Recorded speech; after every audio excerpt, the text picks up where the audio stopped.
வணக்கம். தமிழொலியின் மதிய நேர பிரதான செய்திகள். முதலில் தலைப்புச் செய்திகள்.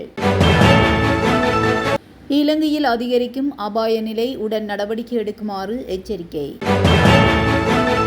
வாகன உரிமையாளர்களுக்கு விடுக்கப்பட்டுள்ள கடும் எச்சரிக்கை. நாடளாவிய ரீதியில் மூடப்படும் மதுபான சாலைகள் வெளியான அறிவிப்பு. இலங்கைக்கு லட்சக்கணக்கில் வந்து குவிந்துள்ள சுற்றுலா பயணிகள். பரபரப்பை ஏற்படுத்தியுள்ள கொடூர கொலை, தூணுடன் கை கால்கள் கட்டப்பட்டு மிதந்து வந்த சடலம். மசகு எண்ணெய் விலையில் திடீர் மாற்றம். தென்னை பயிற்சிகைக்கு காப்புறுதி திட்டம் வெளியான தகவல். கிங்கங்கையில் மீட்கப்பட்ட ஆணின் சடலம். பயங்கரவாத தடை சட்டம் இந்த வருடத்துக்குள் நீக்கப்படும், பிரதமர் கருணி தெரிவிப்பு. தொடர்பான விரிவான செய்திகள். இலங்கையில் டெங்கு பரவல் அபாயம் உயர்ந்துள்ளதாகவும் உடனடி தடுப்பு நடவடிக்கைகள் அவசியம் எனவும் சுகாதார அதிகாரிகள் எச்சரிக்கை விடுத்துள்ளனர். அந்த வகையில் டெங்கு பரவலை ஏற்படுத்தும் நுளம்புகளின் அடர்த்தி நாட்டின் பல பகுதிகளில் அதிகரித்துள்ளதாக சுகாதார பூச்சியியல் சங்கம் தெரிவித்துள்ளது. டெங்கு நுளம்புகளின் எண்ணிக்கையை அளவிடும் சர்வதேச அளவுகோலாக பயன்படும் பிரேட்டோ குறியீடு அடிப்படையில் மேற்கொள்ளப்பட்ட கணக்கீடுகளின் இந்த அதிகரிப்பு வெளிப்படுத்தப்பட்டுள்ளதாக தெரிவிக்கப்பட்டுள்ளது. குறிப்பாக டெங்கு வைரஸை பரப்பும் முக்கிய வகையான ஈடிஸ் ஈஜிப்தி நுளம்புகளின் பரவல் நிலை அதிகமாக இருப்பதும் கண்டறியப்பட்டுள்ளது. மேலும் உலக சுகாதார அமைப்பின் வழிகாட்டுதலின்படி ஒரு பகுதி அல்லது நாட்டில் இந்த குறியீடு 3க்கு கீழாக வைத்திருக்கப்பட வேண்டும். ஆனால் இலங்கையின் பல இடங்களில் இந்த அளவை விட அதிகமான மதிப்புகள் பதிவாகியுள்ளது எனவும் அந்த சங்கம் சுட்டிக்காட்டியுள்ளது. இதனால் டெங்கு பரவல் அபாயம் உயர்ந்துள்ளதாகவும் உடனடி தடுப்பு நடவடிக்கைகள் அவசியம் எனவும் சுகாதார அதிகாரிகள் வலியுறுத்துகின்றனர். மோட்டார் போக்குவரத்து திணைக்களத்தால் அங்கீகரிக்கப்பட்ட அதிகாரப்பூர்வ வாகன பதிவு எண்களுக்கு பதிலாக தரமற்ற மற்றும் வண்ணமயமான வாகன பதிவு எண்களை பயன்படுத்தும் வாகன உரிமையாளர்கள் மீது கடுமையான நடவடிக்கை எடுக்கப்படும் என எச்சரிக்கை விடுக்கப்பட்டுள்ளது. போக்குவரத்து கட்டுப்பாடு மற்றும் வீதி பாதுகாப்பு திணைக்களத்தின் பிரதி போலீஸ் மா அதிபராக WPJ சேனாதீர இதனை தெரிவித்துள்ளார். கடந்த காலங்களில் வாகன பதிவு எண்களுக்கு தட்டுப்பாடு இருந்ததனால் நாங்கள் இந்த குறிப்பிட்ட கால அவகாசம் வழங்கினோம். அந்த காலகட்டத்தில் வெள்ளை பின்னணியில் கருப்பு எழுத்துக்களில் வாகன பதிவு எண்ணை காண்பிக்க தற்காலிகமாக அனுமதிக்கப்பட்டது. இருப்பினும் வாகன எண்களை வெவ்வேறு வண்ணங்களில் தாம் விரும்பும் நிறத்தில் வண்ணம் பூசி காட்சிப்படுத்த அனுமதிக்கப்படவில்லை என்று தெரிவித்துள்ளார்.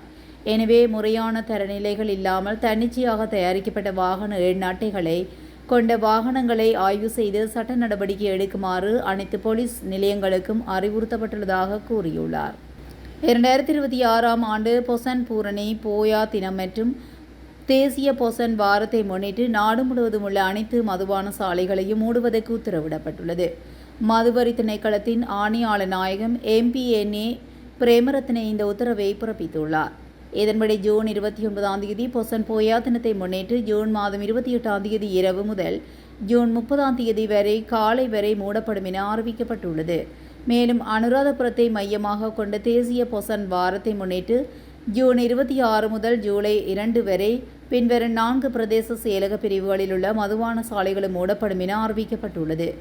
இதற்கு அமைய இப்பகுதிகளில் உள்ள மதுபான சாலைகள் ஜூன் 25 இரவு முதல் ஜூலை 3 காலை வரை மூடப்பட்டிருக்க வேண்டும் என அறிவிக்கப்பட்டுள்ளது.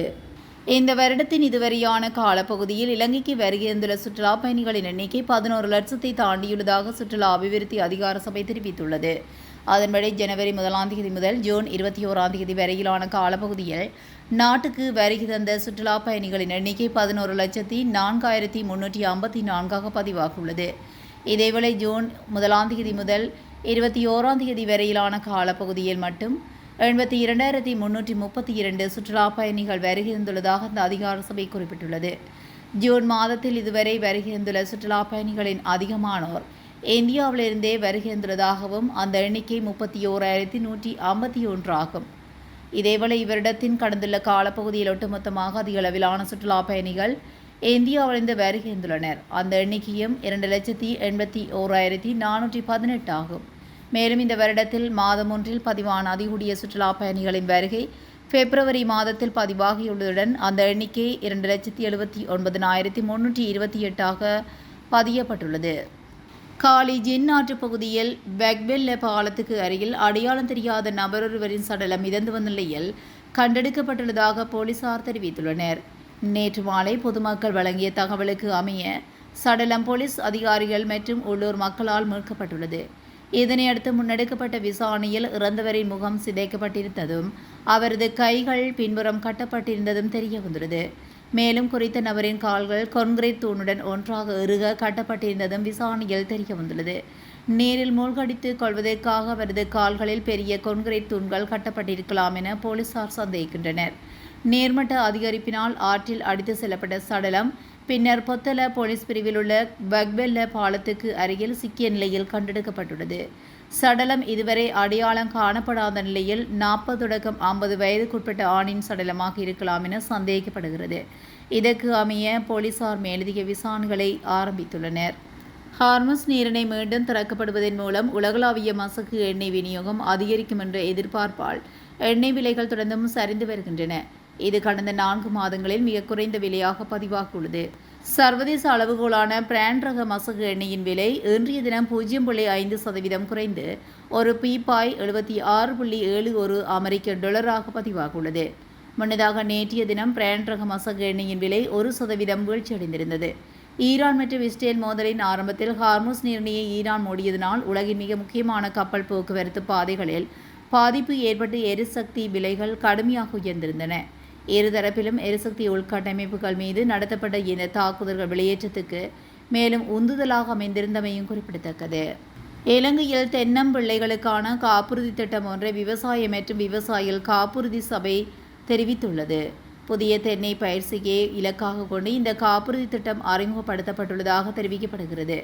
இந்த திட்டத்தின் கீழ் சலுகை கட்டணம் கொடுப்பனவின் அடிப்படையில் வறட்சி, வெள்ளம், அதிக மழை, சூறாவளி, மண் சரிவு மற்றும் காட்டு யானைகளின் தாக்குதலினால் தென்னை பயிர் செய்கைக்கு ஏற்படும் பாதிப்புகளுக்கு இழப்பீடு வழங்கப்பட உள்ளது. ஒரு தென்னம்பிள்ளைக்கு ரூபாய் 40 காப்புறுதி வரி கட்டணமாக செலுத்துவதன் மூலம் வருடாந்தம் ரூபாய் 550 பெறுமதியான காப்புறுதி இழப்பீட்டுத் தொகையை பெற்றுக்கொள்ள முடியும்.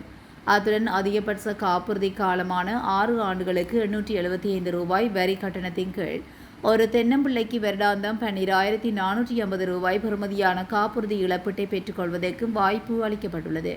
இயற்கை அனர்த்தங்கள் மற்றும் காட்டு யானைகளின் அச்சுறுத்தல் போன்ற அபாயங்களினால் தென்னை விவசாயிகளுக்கு ஏற்படும் நட்டங்களை குறைப்பதே இதன் நோக்கமாகும் என விவசாய மற்றும் விவசாயிகள் காப்புறுதி சபை தெரிவித்துள்ளது. இந்த காப்புறுதி திட்டத்தின் மூலம் விவசாயிகள் மிகவும் பாதுகாப்பான முறையில் தென்னை கைத்தொழிலை முன்னெடுத்து செல்வதற்கான வாய்ப்பு ஏற்படும் என எதிர்பார்க்கப்படுகின்றமையும் குறிப்பிடத்தக்கது.